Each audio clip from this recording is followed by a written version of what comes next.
नमस्कार.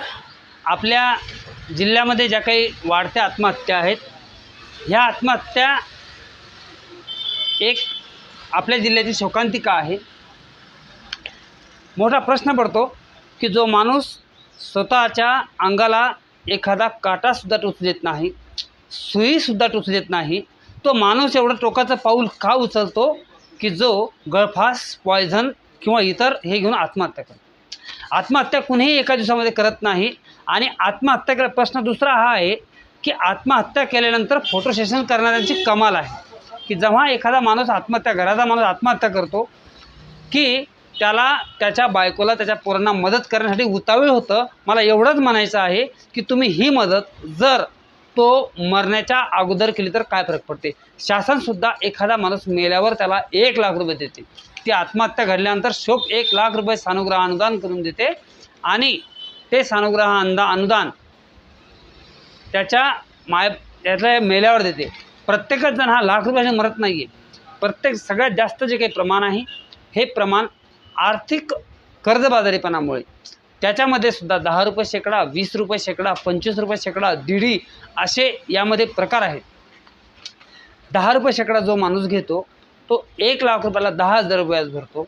जो 20 रुपये शेकड्यानं माणूस घेतो तो 1,00,000ला 20,000 रुपये व्याज भरतो. जो खाजगी फायनान्सला जातो तो जवळपास 25% व्याज या ठिकाणी भरत असतो. त्यामध्ये आमचा ॲटो चालक असेल, हातमजूर असेल, कामगार असेल की ज्याच्याकडं ITR नाही आहे, ज्याच्याकडे फॉर्म नंबर 16 नाही आहे, ज्याच्याकडं इन्कम नाही आहे. माननीय एका वरिष्ठ अधिकाऱ्याने जिल्ह्याच्या सांगितलं आहे की सावकाराकडं कर्ज काढायला जाऊ नका. निश्चित बरोबर आहे, कुणीही स्वतःवरून सावकाराकडे कर्ज काढायला आजपर्यंत गेलेला नाही आहे आणि जातसुद्धा नाही. आणि कुणीही स्वतःची आत्महत्या, स्वतःचा जीव, लाख रुपये जरी म्हटलं की हा जीव तू दे तरीसुद्धा तो जीव देत नाही. पण परिस्थिती अशी येते की जेव्हा एखादा माणूस आत्महत्या करतो तेव्हा ती बातमी येते, तेव्हा तुम्ही हातातलं काम सोडून त्याला सहानुभूतीभर त्याचा अंत्यविधी करण्यासाठी पळत जाता का? तर तुमचे शेवटचे हात त्याच्या अंत्यविधीला लागले पाहिजे. मला सांगा, आत्महत्या करणारा माणूस हा एका दिवसात आत्महत्या करत नाही. सुरुवातीला तो काहीतरी प्रॉब्लेममध्ये फसते, अडचणमध्ये येते, त्याला सगळे टोकटाक करतात, दूर करतात. तो जेव्हा ज्याला मदत मागायला जातो, मग तो कोणी असो, अरे तो साधा तुम्हाला 10,000 रुपयाची मदत मागते. आणि हे मोठे लोकंसुद्धा, ज्याला आपण पैशानं मोठे समजतो, तुम्ही समजा, मी तर कधी समजत नाही, तुम्ही समजत असाल, ते लोक त्याला सांगतात, अरे गड्या काल मी 25 लाखाचा फ्लॅट घेतला, 5 लाख त्याला दिले, 10 लाखाचा याचा व्यवहार केला, अरे तो मागतोय तुम्हाला किती मदत आणि करा ना का. मग तो काय करत, त्याला मदत मिळत नाही. हा मदत मागेल, पैसा मागेल म्हणून बोलत नाही. त्याच्या जवळची जी काही स्थावर मालमत्ता असेल, शेत असेल, इतर वस्तू असेल, त्या हलक्यात हलक्या किमतीमध्ये तुम्ही घेता, त्या विकण्याचा तुम्ही प्रयत्न करत असता उशिरा. आणि त्याला काय अडचण काय, अरे सावकारसुद्धा कर्ज केला की त्याला सांगतो तुझा वावर गहाण ठेव, माझ्याकडे खरेदी करून घेतो. पतसंस्थेवाला जर गेला तरी 1,00,000 रुपयाच्या लोनसाठी त्याच्या हातावर 80,000 ते 82,000 रुपये येतात.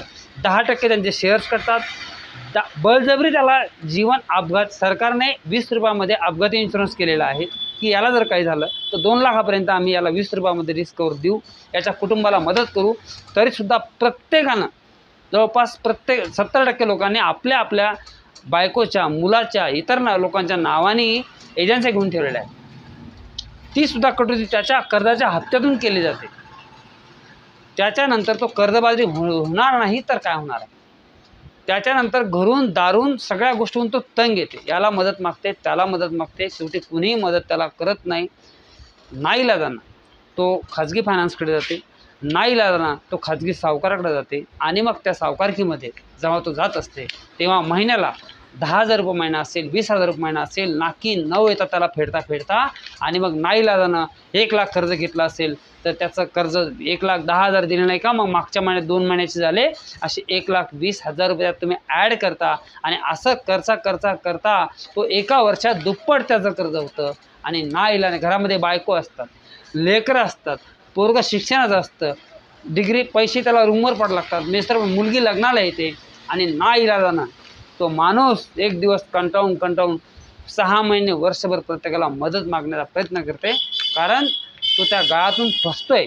जेव्हा एखादा ट्रकचं गाडा असता, हा ट्रक जर समजा ओल्या पावसामध्ये जर फसला तर हा ट्रक जेव्हा तो ॲक्सिलेटर वाढवतो, तो त्या प्रॉब्लेममधून बाहेर निघण्याचा प्रयत्न करतो, तेव्हा तो खड्डा हा मोठा मोठा होत जाते, हे त्याला कळत नाही. आणि एक वेळ अशी येते की त्याला दुसरा ट्रक लावल्याशिवाय, लोडिंगचा ट्रक लावल्याशिवाय त्याचं चाक त्या याच्यातून बाहेर निघत नाही. आणि हे चाक जर त्याला आई वडील भाऊ बहीण काका मामा दादा हे सख्खे नातेवाईक जे यांच्याकडनं मिळालं नाही तर तो नाईलाजानं एक दिवस आत्महत्या केल्याशिवाय राहत नाही. आणि तो आत्महत्या केल्यानंतर त्याच्या पत्नीला जे दुष्परिणाम भोगावे लागतात, ज्याचं कर्ज आहे तो सुद्धा त्याला 10,000ची मदत घेऊन चेक घेतो, फोटो काढतो आणि पेपरात देतो. ही शोकांतिका आहे या जिल्ह्याची.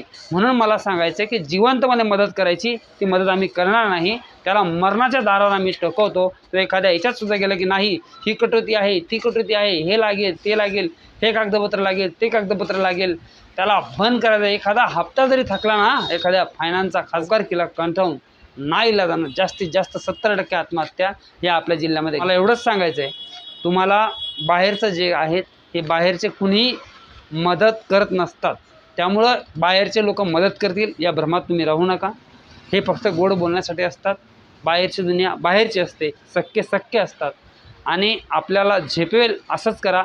शक्यतोवर सावकारी कर्ज काढू नका, कारण यातून होणारी वर्ष म्हणजे तुम्ही जून जुलैमध्ये कर्ज काढता, मार्च एप्रिलमध्ये ही एप्रिल महिन्यामध्ये आत्महत्येचं रेकॉर्ड हे जास्त वाढत जातं जिल्ह्याचं.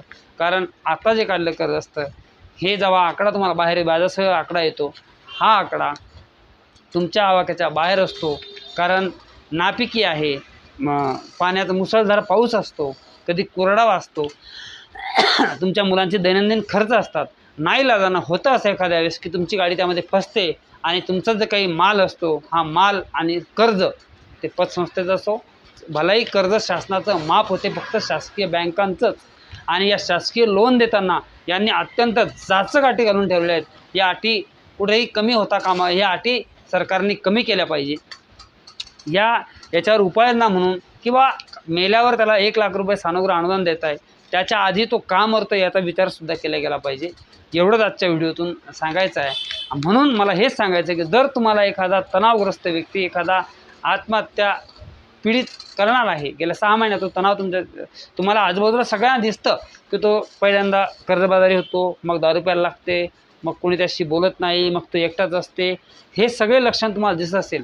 तुम्हाला मदत जर मागितलेली असेल तर तुम्हाला त्याच्या अंत्यविधीला जाण्यासाठी सुद्धा जाण्याचा नैतिक अधिकार उरत नाही की तो खूप चांगला होता, असं होतं तसं काही म्हणण्याचा अधिकार नाही. वैयक्तिक तुम्हाला त्याने जर मदत मागितली असेल तर तुम्ही त्याच्या आत्महत्या केल्यानंतर त्याच्या अंत्यविधीला शेवटची आठ लागली पाहिजे नाही. अरे तुम्ही त्याच्या अंत्यविधीला लायबलच नाही आहेत, म्हणून जाऊ पण नका.